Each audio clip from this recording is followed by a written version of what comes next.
D7 news ప్రేక్షకులకు నమస్కారం. మనకు తినేందుకు ఆరోగ్యకరమైన ఆహారాలు ఎన్నో అందుబాటులో ఉన్నాయి. కానీ చాలా మంది అనారోగ్యాలను కలిగించే ఆహారాలను తింటున్నారు. వీటితో రోగాలను కొని తెచ్చుకుంటున్నారు. ముఖ్యంగా సాయంత్రం సమయంలో చాలా మంది స్నాక్స్ పేరిట చిరుతిళ్లను, బేకరీ ఆహారాలను, నూనె పదార్థాలను అధికంగా తింటుంటారు.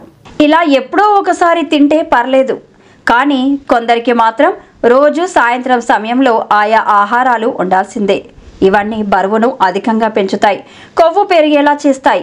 దీంతో డయాబెటిస్ వస్తుంది. దీర్ఘకాలంలో లివర్లో కొవ్వు కూడా పెరుగుతుంది. ఫ్యాటీ లివర్ సమస్య రావడంతో పాటు గుండెపోటు కూడా వస్తుంది. కనుక సాయంత్రం సమయంలో ఆరోగ్యకరమైన ఆహారాలను తినాలి. ఈ జాబితా గురించి చెబితే బ్లూబెర్రీలు ముందు వరుసలో నిలుస్తాయని చెప్పవచ్చు. బ్లూబెర్రీలు మనకు అన్ని సీజన్లలోనూ లభిస్తాయి. ఈ పండ్లు మనకు ఎక్కువగా సూపర్ మార్కెట్లతో పాటు పండ్ల దుకాణాల్లోనూ కనిపిస్తుంటాయి. వీటిని డ్రై ఫ్రూట్స్గా మార్చి కూడా విక్రయిస్తున్నారు. అయితే బ్లూబెర్రీలను ఆహారంలో భాగం చేసుకుంటే అనేక ప్రయోజనాలను పొందవచ్చు. బ్లూబెర్రీల్లో ఫైబర్, విటమిన్ సి, మ్యాంగనీస్ అధికంగా ఉంటాయి. క్యాలరీలు కూడా చాలా తక్కువగానే ఉంటాయి.